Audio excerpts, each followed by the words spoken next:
We are recording now on the cloud.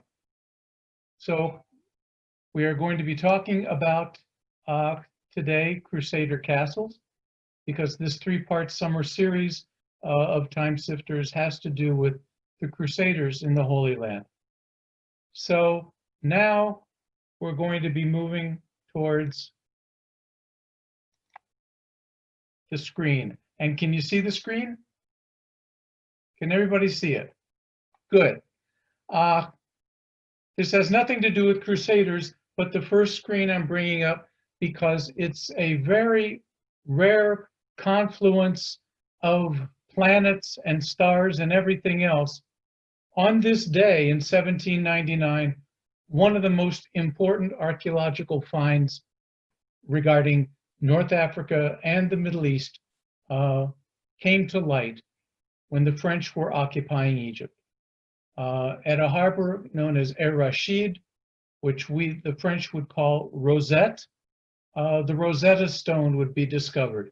Not the computer software, but an actual stone that was written in hieroglyphs, in hieratic, Demotic script, and in ancient Greek that helped to decipher the tens of thousands of hieroglyphic inscriptions that would be discovered in ancient Greece. And that happened on this very day in 1799, so I thought I would throw it in. So here we go now. Crusader Castles. And yes, they're brought to you by Monty Python in Search of the Holy Grail, right? Don't tell me you didn't see that movie. Go out and get it on Netflix. It's well worth it. But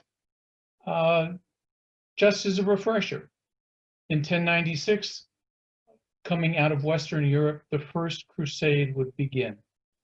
And it was estimated that over 60,000 individuals took part in this First Crusade, setting forth from Europe, heading towards the Holy Land. And by the time they would reach Jerusalem in the summer of 1099, their number had shrunk to around 12,000, in part because several thousand of the participants were freed from jails and debtor prisons in Europe. And once they received their freedom, they sort of melted into the forests on their way across Anatolia, modern Turkey, on their way to the Holy Land. But then, after the Crusaders successfully captured Jerusalem in 1099, the Crusaders figured out that they had fulfilled their vows, they had fulfilled their promises, they had fulfilled all of their obligations to the Pope, and many of them decided to pack up and go back to Europe after pillaging and burning much of ancient Turkey, Syria, and Palestine at the time. And for those that remained in the Holy Land, they found that they would be surrounded more and more by the hostiles that they had defeated. So they were struggling to preserve their identity in the Holy Land, and as a result, they would construct a series of castles that were designed to protect all of the avenues into ancient Palestine. Now, these castles were much more powerful, much larger than any castles that they had previously built in Europe, because these castles needed to be designed to not fight against other fiefdoms, other duchies, other small kingdoms in Europe, but designed to prevent the onslaught of the Arab armies that now surrounded the Crusader kingdom of Jerusalem. And it wouldn't be until the late 13th century, after Edward I had come to the Holy Land and visited during the Crusade of the 1270s, that he saw the scope, the size, and the sheer enormity of these castles. And this is when the European castles of the 13th century began to have the same kind of footprint of what he saw in the biblical world. Now, these castles were not all uniform in terms of construction. There was not a floor plan that they could go online to summon up and print out, but rather all of these castles had to do with the geographical and geological situation that they all sat on. Their success as defensive assets had to be tempered with regard to the geographical setting. So they were all different. They were all of varying sizes and, of course, varying shapes according to the land. But we do have one contemporary account called The Construction of the Castle of Safed by the Knights Templars in the 1240s that gives us a tremendously detailed description of this particular fortress. And today we call it Safed or Tzfat in Israel. And this castle then has the ultimate description. And you can see very clearly here that it talks about the language of the building of Safed. Here you can see on this map the location of Safed, which today is in the Upper Galilee, about midway between the Mediterranean coast and the Jordan Valley itself, and the Hula Valley to the east.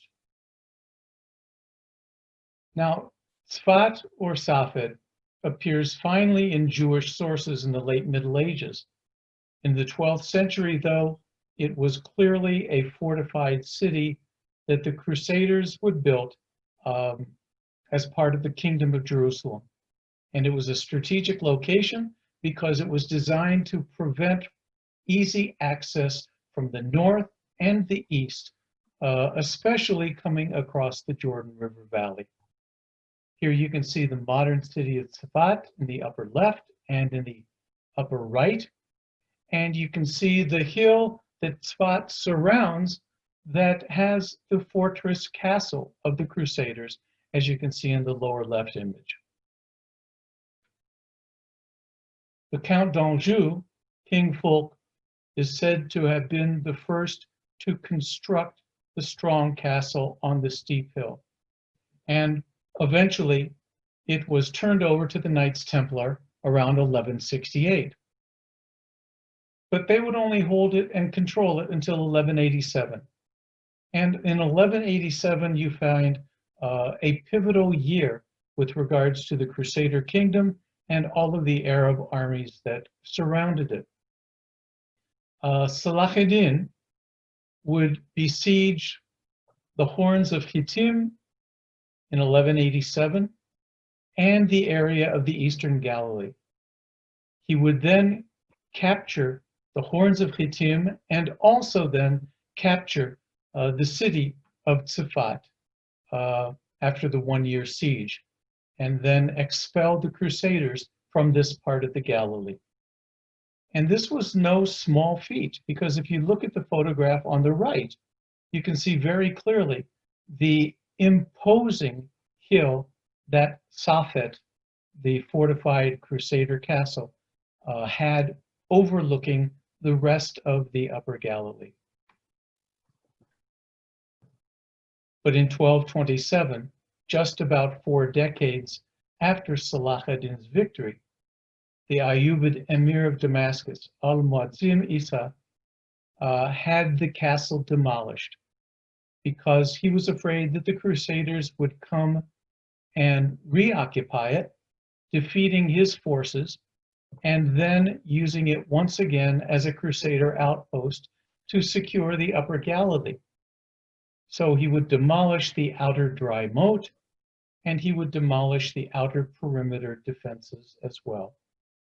Here you can see the dry moat as it looks today, and you can see the gate on the upper right that leads into the single major circular tower that enters into the castle keep itself. The citadel walls itself of the inner castle keep, you can see now in the drone photograph in the upper right, the walls themselves are nearly 6 meters in thickness. And then you can see below the foundations on the lower right of the circular tower as outlined on the plan to the left. Now, the Ayyubids were very cautious, and they knew that around 1240, the Crusaders were mounting yet another attack to come in to the area of the Upper Galilee. And so Theobald I of Navarre, who was launching his own crusade into the Holy Land, would negotiate with the Ayyubids, and they would have a treaty. In this treaty, then, the Kingdom of Jerusalem was given the ruins and the remains of Tzfat as an outpost, even though the defenses were still not restored and intact.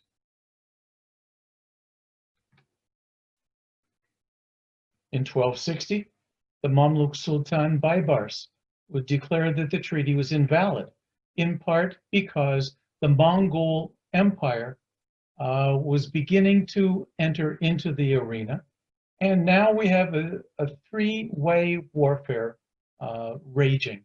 You have the Mongols fighting the Muslims, fighting the Crusaders, fighting the Mongols. And Baybars would turn the tables on the early Arab armies of the 13th century, defeating them and defeating the Christian Crusaders as well.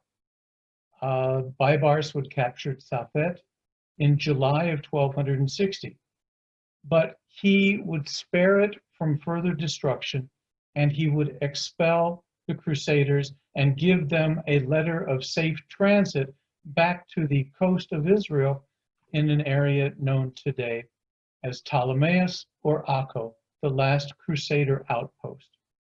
In the lower left-hand picture, you see below the storerooms that were constructed by the Crusaders and remained intact until the Mamluks would occupy the city.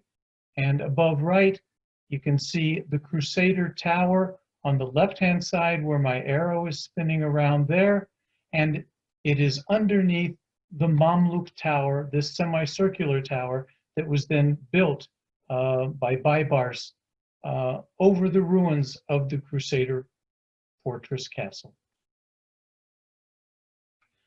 This is the only one that we have on record with the exact dimensions and the exact process of construction, again, written in documentation dated to the 13th century.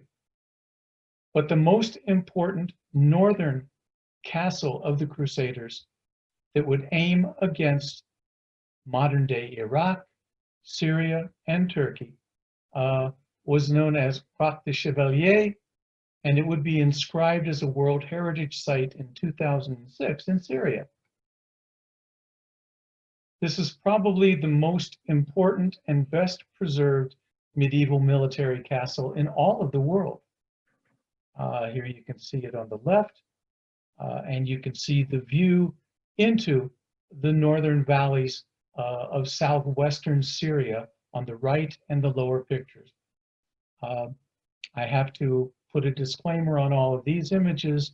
These were taken by a student of mine who was in the US military, and in the later part of the first decade of the 2000s, he was in the Army, and he would go on R&R, and he actually went and visited this castle.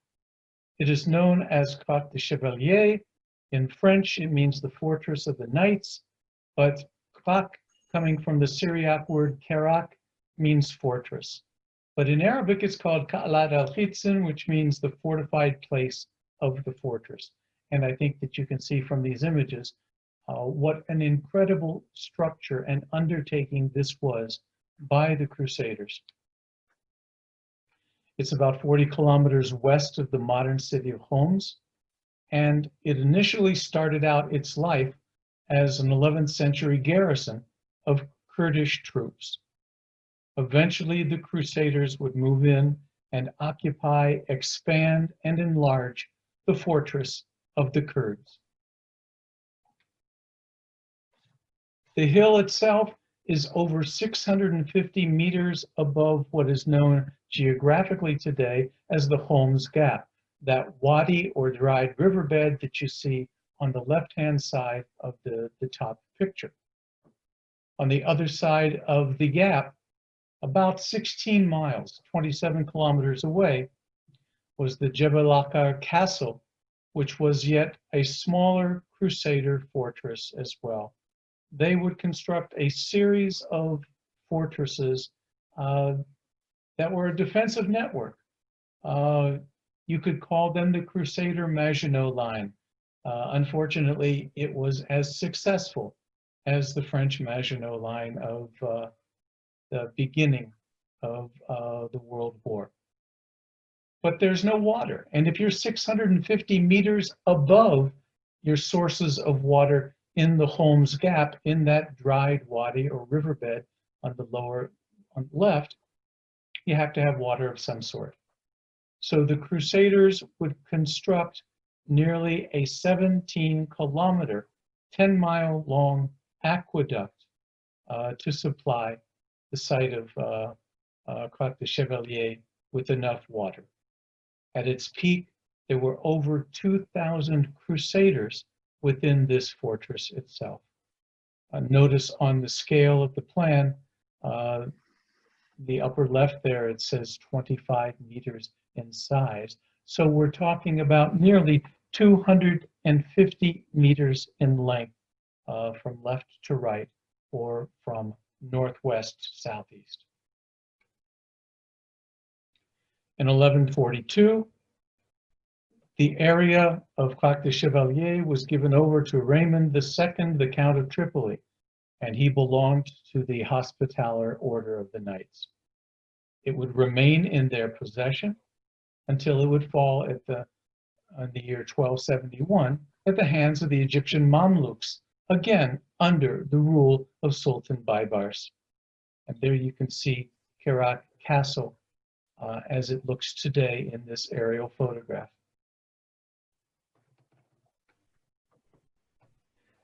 Now, this was a typical castle with all of the accoutrements of a castle that you would traditionally find in Europe at this time. You have your castle, you have the interior castle, which would be known as the castle keep, which was your last line of defense, and it was a tower-like structure within the internal fortifications. But then you also had a wall that surrounded the castle that was designed for members of the village to inhabit. This was a walled suburb.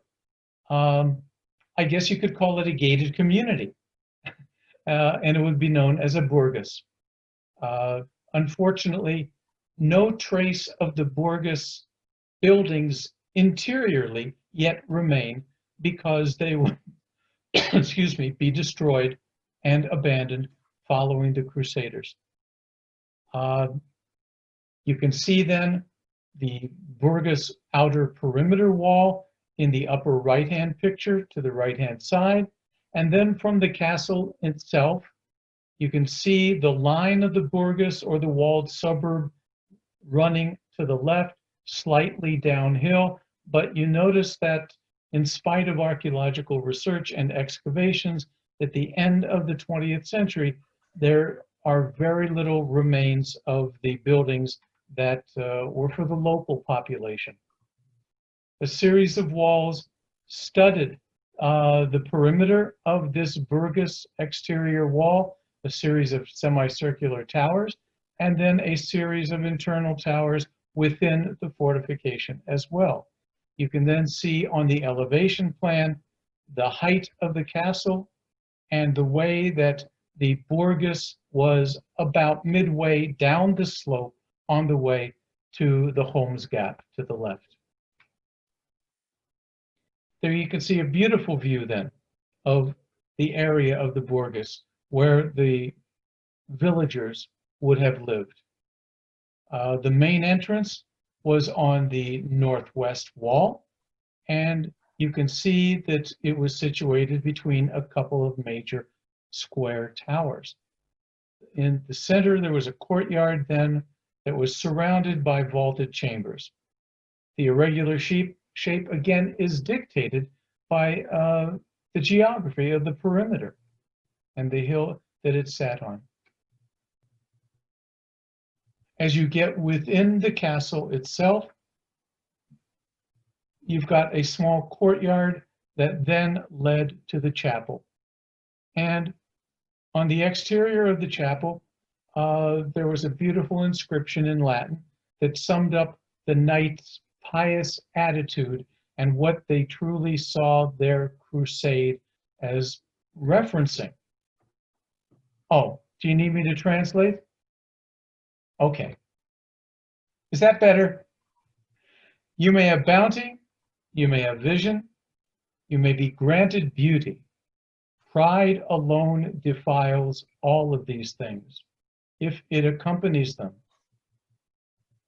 So the Crusaders seemed to have a noble endeavor on their minds, but we all know the end result of the Crusades was more violent than not, and was more a series of pillagings than not. So these noble inscriptions that we find on Crusader castles were not as good a reflection of what actually occurred. Now, despite the military character of Cloc de Chevalier, this is one of the very few castles that gives us an indication of what Crusader art was about in the 12th, 13th, and the beginning of the 14th centuries. The beautiful fresco work, especially of the Gothic age, still adorns the interior of the chapel. And if you look on one of the beautiful arches, you can see the medallions still in fresco work preserved on the interior face of the arch.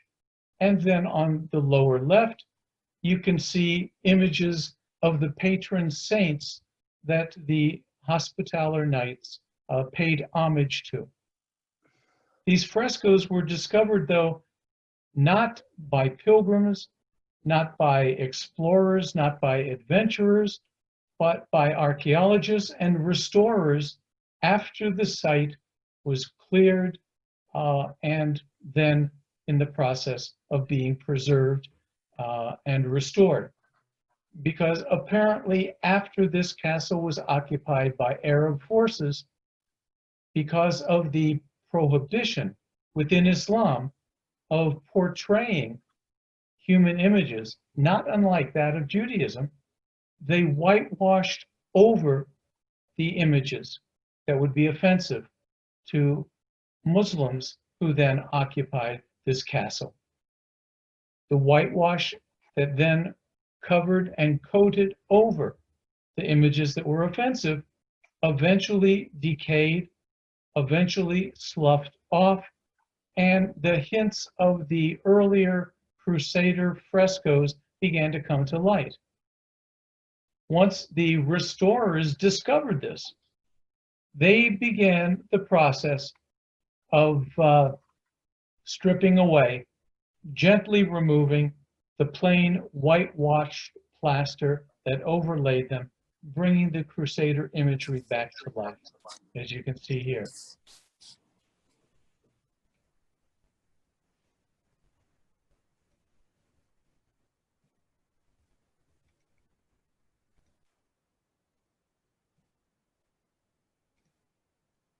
Here we can see the southern end of what's called the Esplanade. And this was a multi-tiered area within the central courtyard of the castle. The Esplanade was raised about 15 feet or so. And beneath it was a vaulted area that provided additional storage, and it also could serve as stables for the Crusader horses.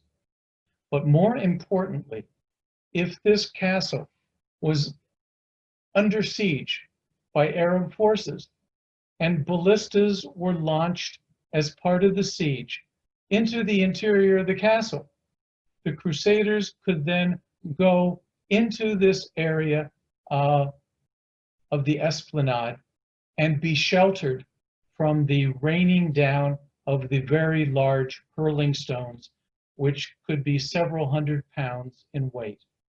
In the top photo, you can see the roof then, where my arrow is going back and forth, of the Esplanade. And in the lower picture on the right, you can see the vaulted arches that lead underneath this area and then form a protective area, sort of like a Crusader bunker for the Crusaders to hunker down in.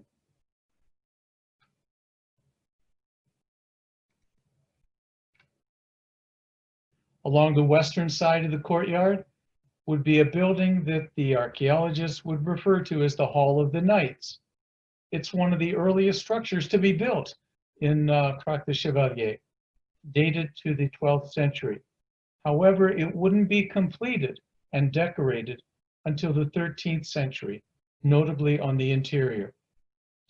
The architectural elements, including the beautiful, delicate tracery of these vaults that intersect, that form groin vaults, is some of the most beautiful example of Gothic architecture of the 1230s found throughout the Holy Land. This is, again, the best preserved and most beautiful of all of the Crusader castles.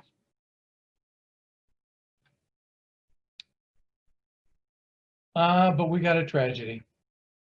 The Syrian civil war that has raged for a decade and a half or so left its mark on Crac de Chevalier. It was left vulnerable. It was left exposed when the Syrian army could no longer defend it, as the tides of battle in the Syrian civil war went back and forth. And as a result, there was substantial damage done to the infrastructure of Crac de Chevalier. And this would take part both from shelling from the Syrian army side, and then when the civil war revolters would withdraw, they would then in turn shell the Syrian army. So this side of Crac de Chevalier was getting it from both sides, tragically. If you look in the lower right-hand picture, this image was taken during a Syrian army shelling in 2013. However, as the war began to wind down, even though it is clearly not over even today, UNESCO would move in as it was a World Heritage Site, and you can see, in spite of the fact that civil war would be raging all around, members of the UNESCO team would come in under the umbrella of the United Nations, with United Nations troops protecting them, simply to shore up and try to prevent any further damage and collapse from taking place, as you can see in the lower center picture, right there. Crac de Chevalier today is still in a no-person zone, and with the war still raging all around it because of the greater push of the Syrian army in the second half of the 2010s, the United Nations has not gone back to do any further restoration or preservation.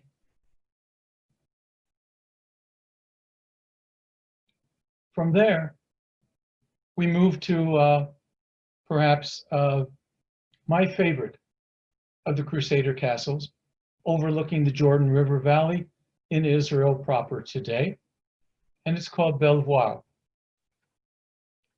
But that's what the Crusaders called it. If you're in Israel and you get one of those orange green cards of the Reshut HaGanim, the National Parks Authority, for all of the sites that are part of the national parks system. Don't ask me why they still call it a green card, because it's orange. It's called Kochava Yarden, which means the Star of the Jordan in Hebrew. It's on a hill that overlooks the Jordan Valley on the west side of the valley, and it's about 12 miles or so south of the Kinneret, the Sea of Galilee. The Grand Master of the Knights Hospitallers, Gilbert Assaye, would begin to construct this castle in 1168. And unfortunately, it would not have a long life. Here you can see the view from the site of Belvoir as you look east-northeast into the Jordan River Valley. The hills in the background are Jordan proper today. And all of the greenery that you see running from left to right is the Jordan River Valley itself, with the Jordan River right smack in the middle of all of that greenery. And if you look really carefully in the left-hand side right here of this picture, there is the Kinneret, the Sea of Galilee. So you can see that you're only 12 miles off in the distance. But you can see the strategic importance of Belvoir overlooking the Jordan Valley, and should any of the Arab armies try to come across and storm the site of Belvoir, they would have a difficult task facing them. Here you can see from inside of Belvoir and the outer perimeter wall, the view of the Jordan Valley and the strategic depth that you've got here in terms of Crusader warfare. It is a tremendously defendable position, but the Crusaders made a tragic mistake, and it would come back to haunt them. The outer fortress itself measures about 110 by 110 meters in size. And that's because now you're on top of the summit of the Galilee that overlooks the Jordan Valley, which means that you are not dictated by any kind of geographical setting. It's all a relatively flat plateau up here, so they could make their castle nearly perfectly square, as you can see on the plan. Again, 110 by 110 meters. However, notice then, surrounding the castle on three sides, there is a dry moat. This dry moat is tremendously easy to defend. However, the Crusaders screwed up, and they screwed up royally.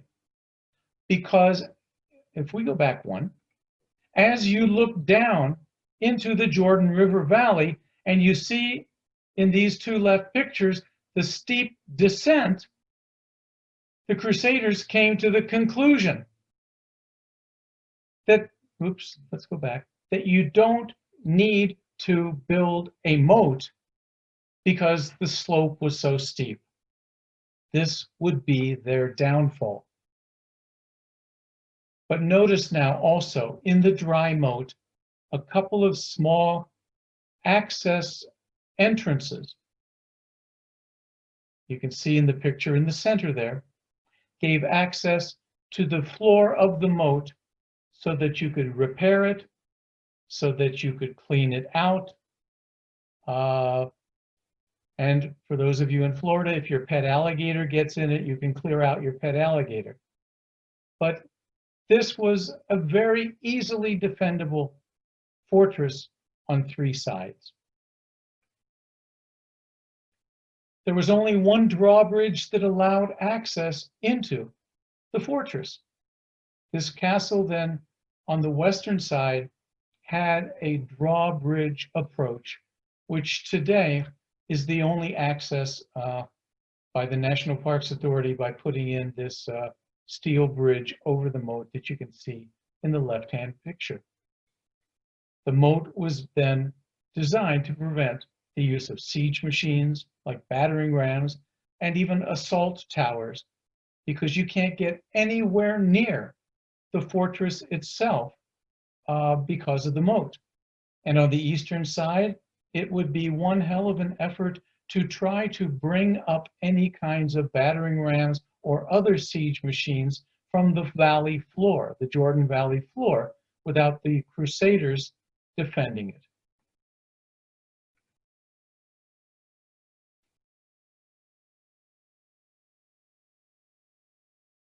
Now, I don't know about you, but if we go back 700 years, that looks like an incredibly formidable castle.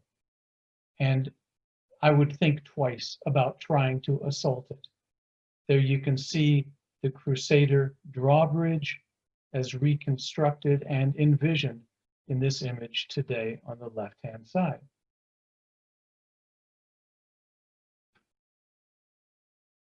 However, in 1187, that tremendous general and tactician, Salah ed-Din, or Saladin, if you prefer, would storm the fortress, the castle of Belvoir.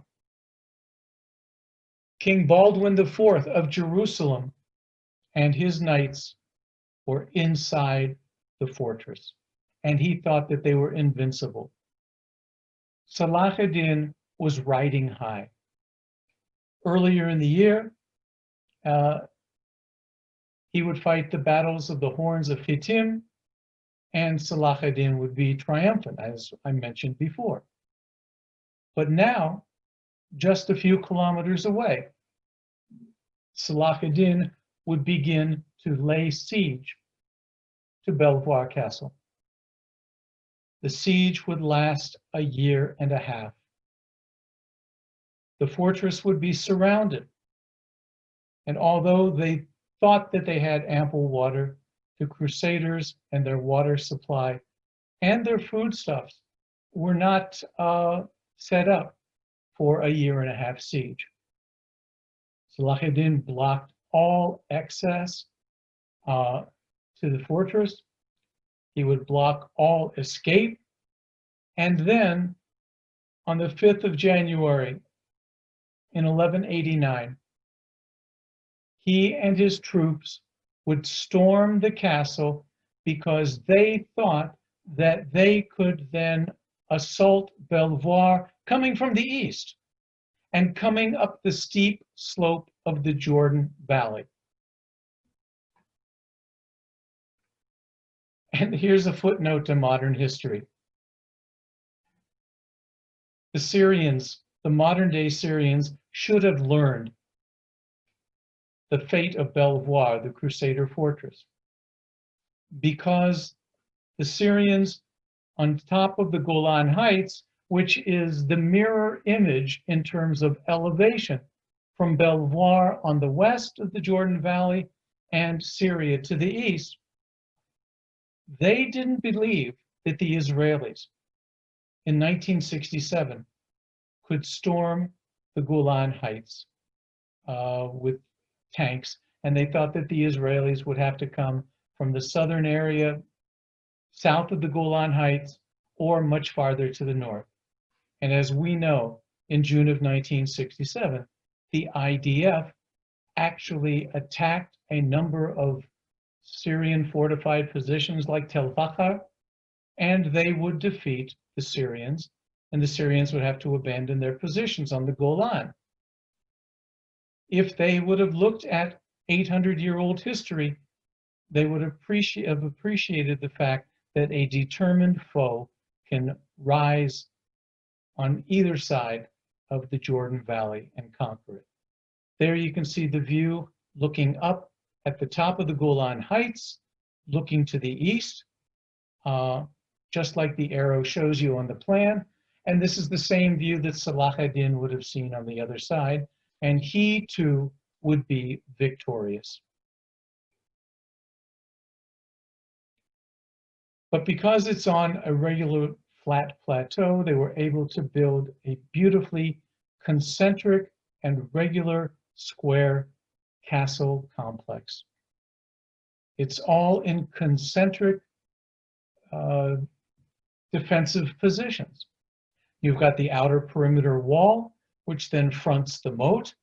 It's flanked with corner towers and demi-towers, half towers, midway along the western, southern, and northern walls, as you can see on the plan.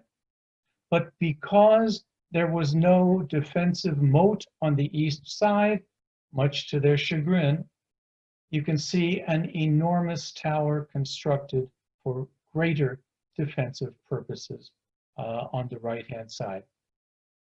This then would surround a second line of defense that was more like a perimeter wall, not a fortification wall, that then surrounded the inner courtyard that was all around the castle keep.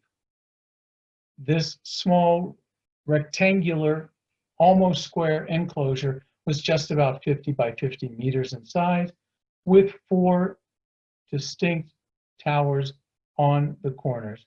And here you can see the wall of that interior castle keep on the lower left picture. And you can then see the stairs that ascend to the tower that flanked the southwestern corner here in the upper left-hand picture. In the center of this castle keep, there was yet another open courtyard. It was surrounded by vaulted spaces. These vaulted spaces would house rooms that were referred to by the archaeologists as the refectory, or the dining room, the kitchen, a separate meeting hall, storerooms, vaulted storerooms, and living quarters.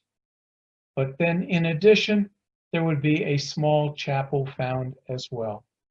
And on the lower left, you can see above the vaulted storerooms, the long staircase that led up to the perimeter wall and the defensive positions that were above all of these interior rooms. Very similar to what we saw with the Esplanade at Crac de Chevalier. Notice, if you will, though, the staircase that then led to the top of these vaulted chambers, the storage facilities, and this then also led to the defensive network around the perimeter of the wall.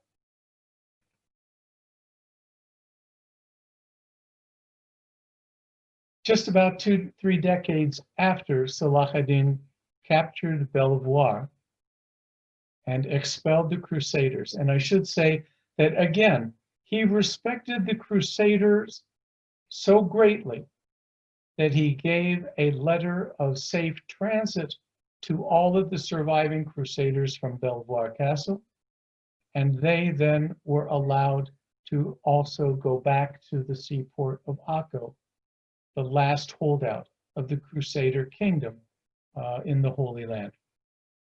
But in 1217 and 18, the Muslims were afraid that the Crusaders would mount yet another crusade.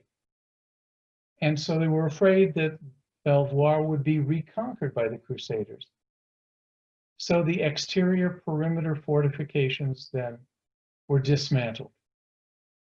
However, as the Crusaders launched their final crusade and began to march through the Galilee, it seems that the fortress, an agreement was reached between the Crusaders and the Mamluks, and the Crusader fortress without its perimeter walls and moat would be then ceded back to the Crusaders.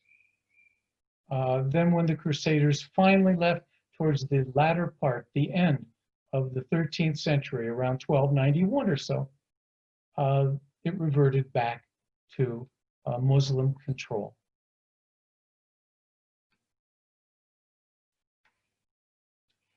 From there, we go back up into the Golan Heights. and we go to a fortress that's called Khalid Nimrod. However, it has nothing to do with the biblical figure Nimrod. And it also has nothing to do with the Crusaders. Are you ready for that? It is an anti-Crusader castle, but I'm throwing it in because it dates to the same period of time. In Hebrew, it's known as Mivtach Nimrod, or the Fortress of Nimrod. It's in the northern Golan Heights.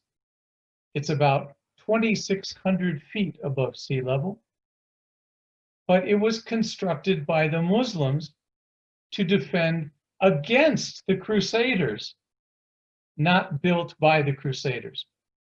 So both sides would go on the offense and defense, and yet the Muslims would build yet another absolutely incredible fortress aimed at preventing the Crusaders from occupying the northern part of the Golan Heights. This fortress, however, because it is on this high ridge, had to be constructed in a way that linked the two saddles of the hill with a depression in between, and you actually have two castle keeps, the northern and southern ends that were linked together by a defensive fortification network. So the castle is very elongated with two distinct places of occupation and defensive networking. It overlooks a very deep and narrow valley that separates Mount Hermon, the highest mountain in the region, from the rest of the Golan. And a road that runs by this narrow valley is the road that goes from the Galilee all the way into Damascus, close to 140 miles to the east-northeast. The terminus of this road during the Crusader period was Banias, also located in the Upper Galilee. The Crusaders would occupy Banias and make it a place of staging for their military exploits in the Golan, but there was no castle built there. In Arabic, it's called Qalat al-Sudeba, which means the castle of the large cliff. Here you can see it from the slopes of Mount Hermon, looking back, and you can begin to very difficultly, though, see the two saddles on each end and the fortified walls that link the two from right to left. And here you can see in the lower part of the picture, and then winding around below Khalid Nimrod, which is where the picture on the right was taken, that major road that runs from the west and Banias to the east-northeast and Damascus. Mark Twain visited there in the middle of the 19th century. And he would say, 2 hours later, we reached the foot of a tall, isolated mountain, which is crowned by the crumbling castle of Banias, today Nimrod, the stateliest ruin of that kind on earth, no doubt. It's 1,000 feet long and 200 feet wide, all the most symmetrical and at the same time the most ponderous masonry. The massive towers and bastions are more than 30 feet high and have been up to 60. It's of such high antiquity that no man knows who built it or when it was built. It's utterly inaccessible except in one place, where a bridle path winds upward among the solid rocks to the portcullis. The horse's hooves have bored holes in these rocks to a depth of 6 inches during the hundreds and hundreds of years that the castle was garrisoned. This is the kind of description that he would have in his book, The Innocents Abroad. And if you recall this language that he uses, talking about bridle paths and inaccessibility, and the fact that it's hours away from any road or pathway. It was initially built around 1229 by Al-Aziz Uthman, who was the nephew of Salahuddin and the younger son of Al-Adil I.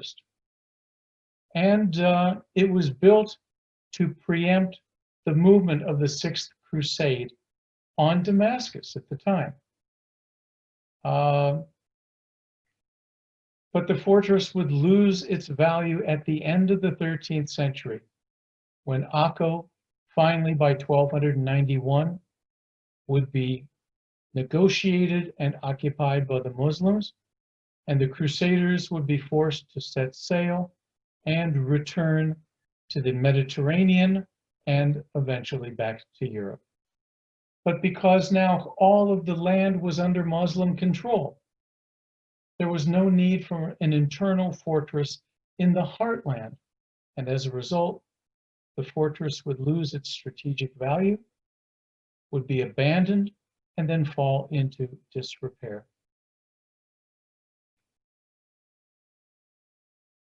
Mark Twain wasn't too far off. It measures 1,350 feet in length, and at its widest, 500 feet or so. And it's all built of incredibly well-hewn limestone blocks that we call ashlars. The walls are irregular, but the blocks of stone are regular. Dotting its perimeter are a number of semicircular towers that are all roofed with the pointed cross arches and the kind of tracery that you find typical of the Gothic age. And there you can see the interior of one of those rectangular towers that dots the perimeter. Notice, if you will, the light and air hole. I guess FPL down there was too expensive, so electricity was just, you couldn't afford it. So they have these beautiful skylights that were cut in the ceiling of these various fortifications. On the lower left, you can see one of the circular towers today.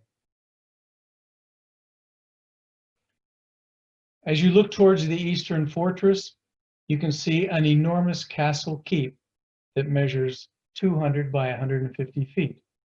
Now you can see very clearly on the left-hand side the saddle that is between the two ends of the castle, and you can see the difference in elevation from the eastern edge of the fortress and the castle keep high on the hill, and the dip, the saddle, which is just about 35 meters lower in elevation, or 120 feet. The site would be excavated, cleared, and preserved and partially restored by the Agafatikot, the Antiquities Authority of Israel, in the mid-1970s and early 1980s. And today it's under the auspices of the National Parks Authority. There aren't a whole lot of people who get up there these days, though. The fortress is riddled with cisterns.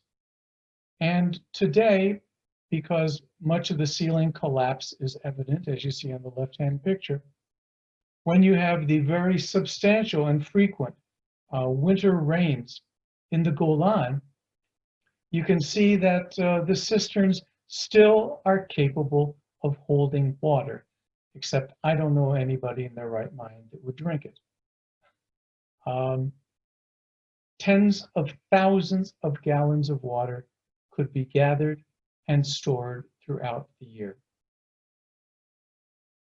All along the perimeter wall and the fortification walls of the two castle keeps, you have what are called Balistrarias, or loops, arrow ports, if you will.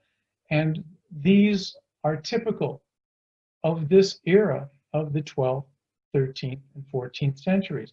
It wasn't a technology that the Crusaders alone had, as can clearly be seen here, with the Mamluks.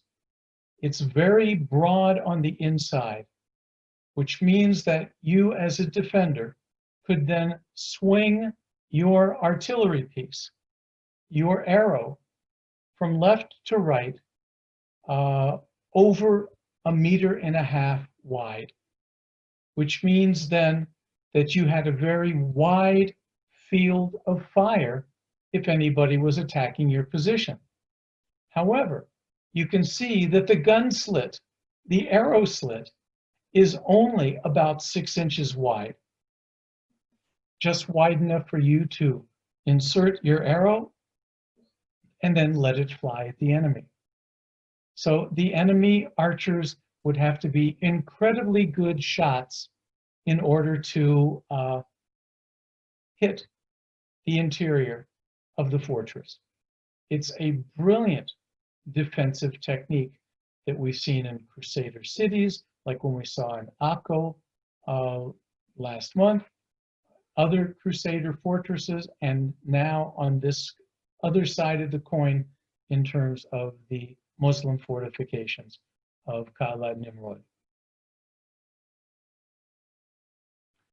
It would be re-strengthened, expanded, and preserved by Baybars, the Mamluk Sultan of Egypt, between 1260 and 1271 or so.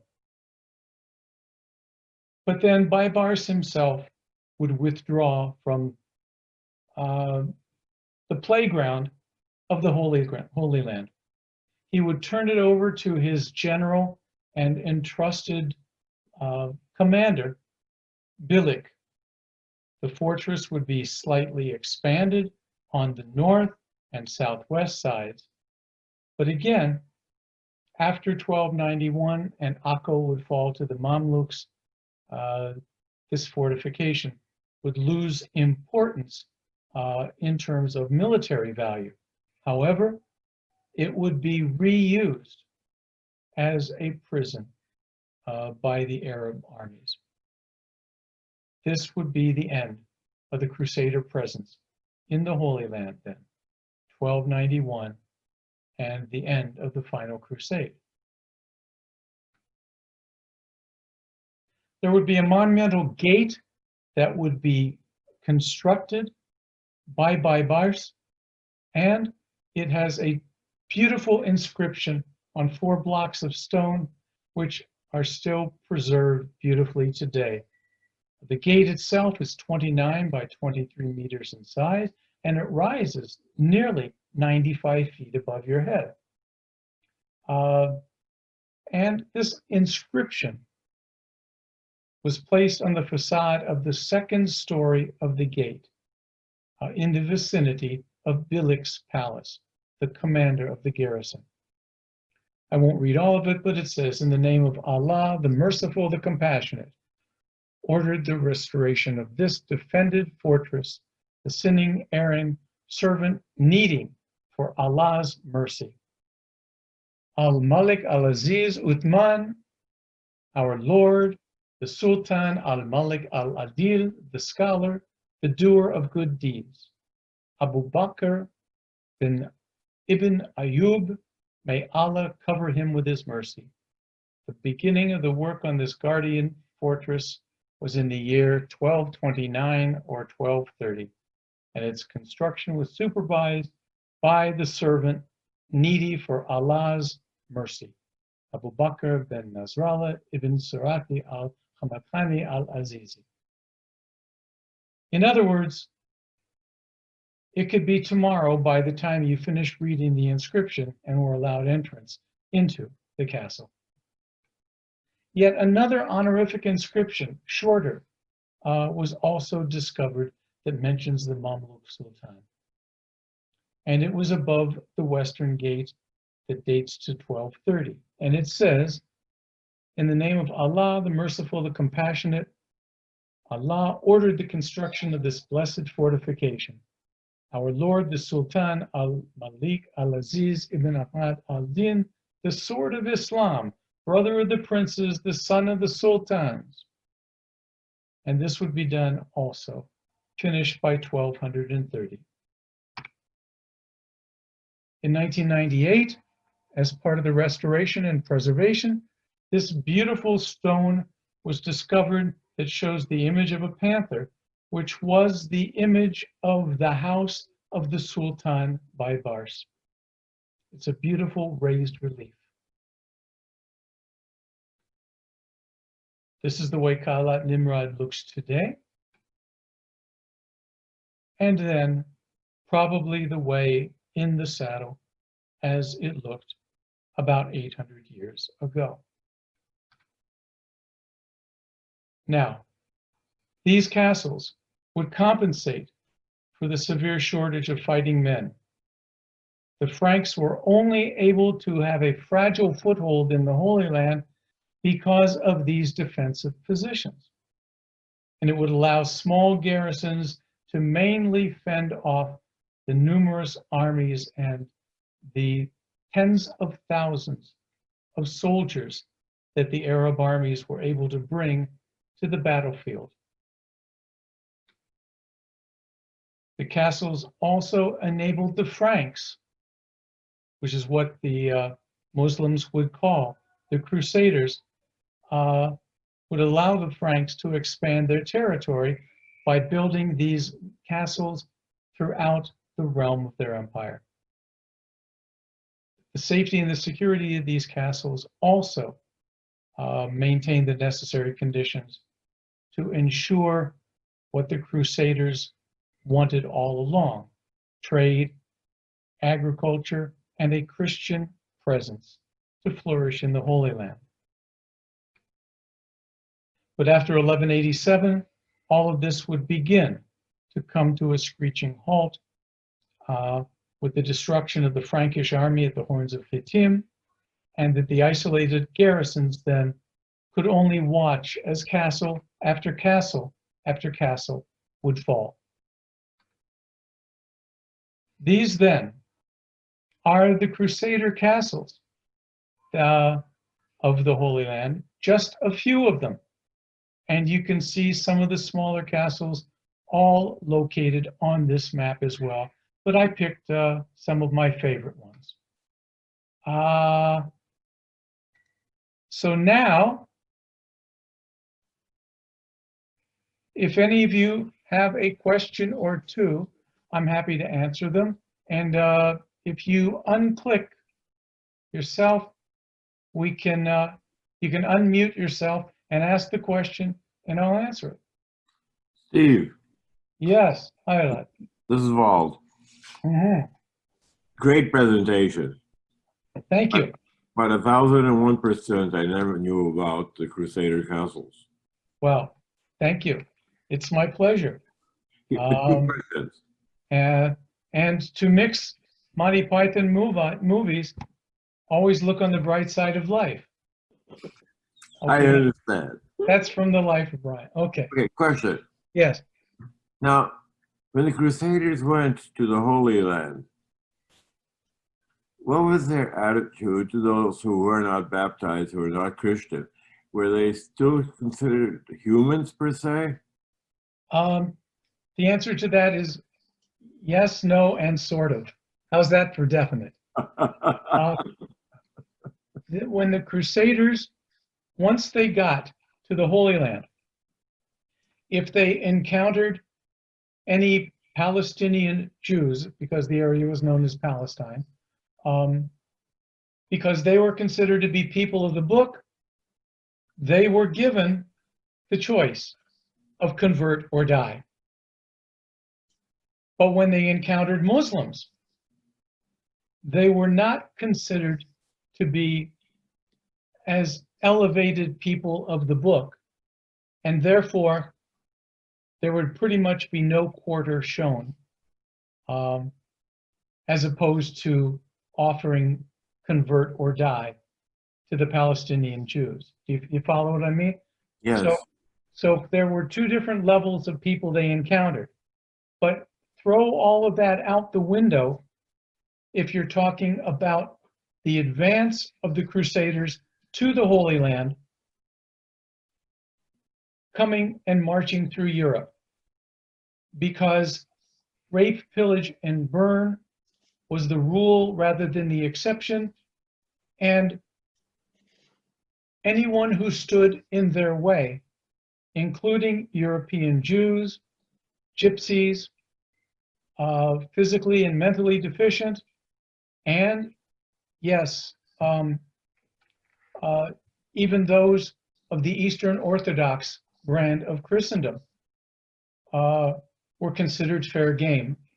And the Crusaders and their bloodlust would tune up on all of those who did not fall under their umbrella of what religion and piety meant. You also have to appreciate the fact that only 10% of the 60,000 who set foot, who set sail, we'll put that in quotes, from the Holy Land were Crusaders.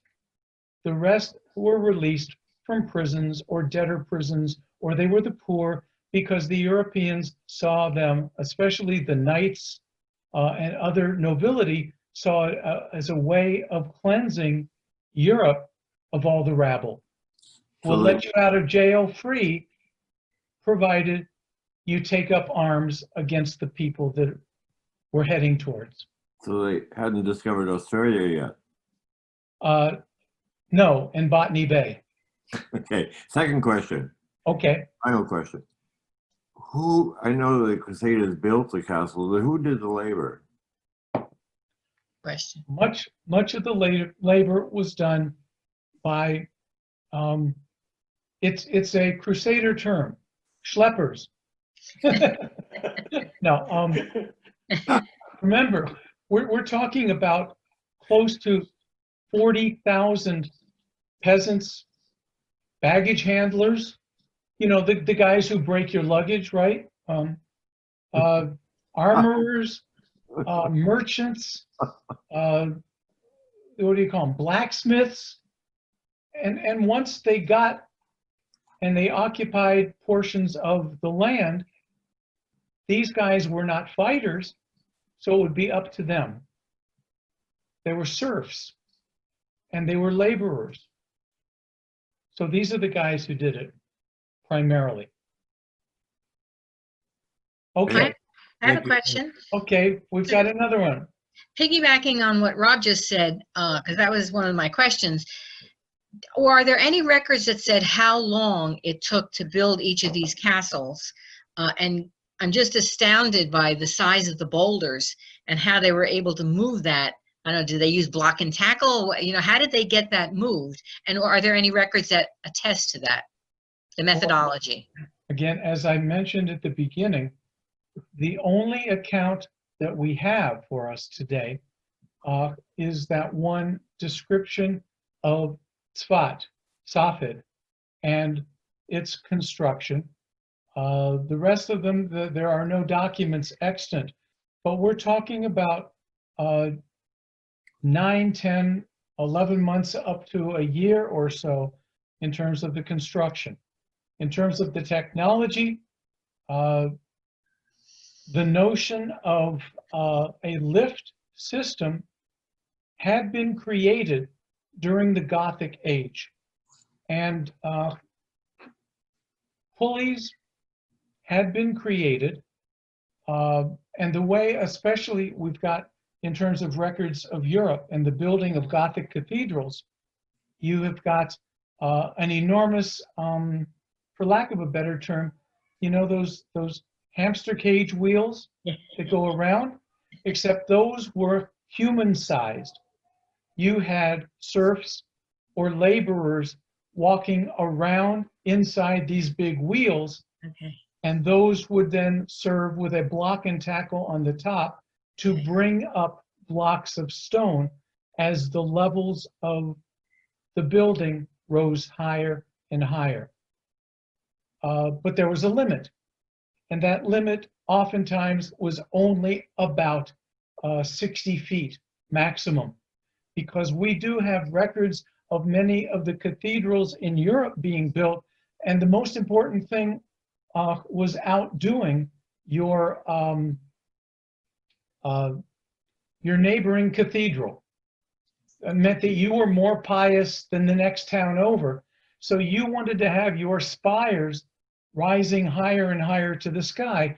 And we have on record spires that reach, like at Auton, about 130 feet.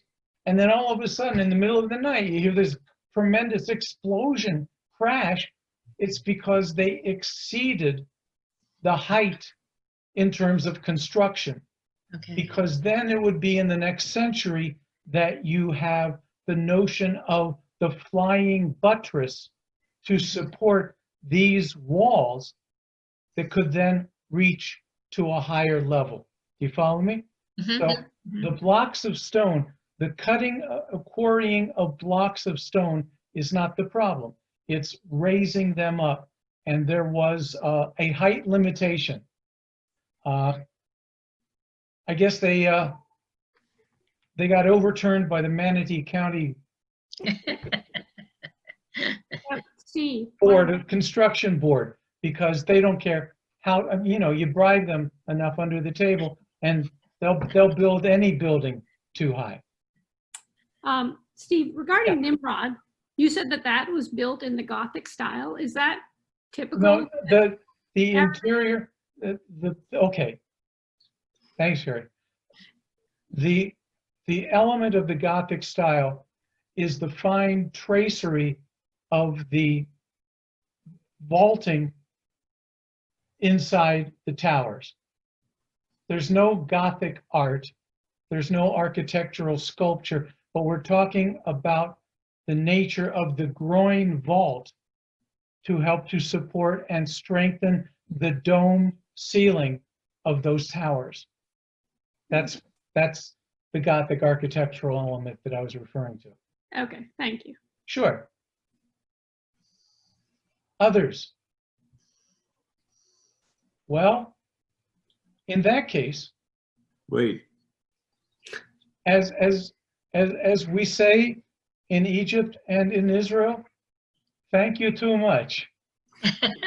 And Great job, great job. great job, Steve. to remind you, in a month, we're going to be solely looking at the capital of the Crusader Kingdom, Jerusalem.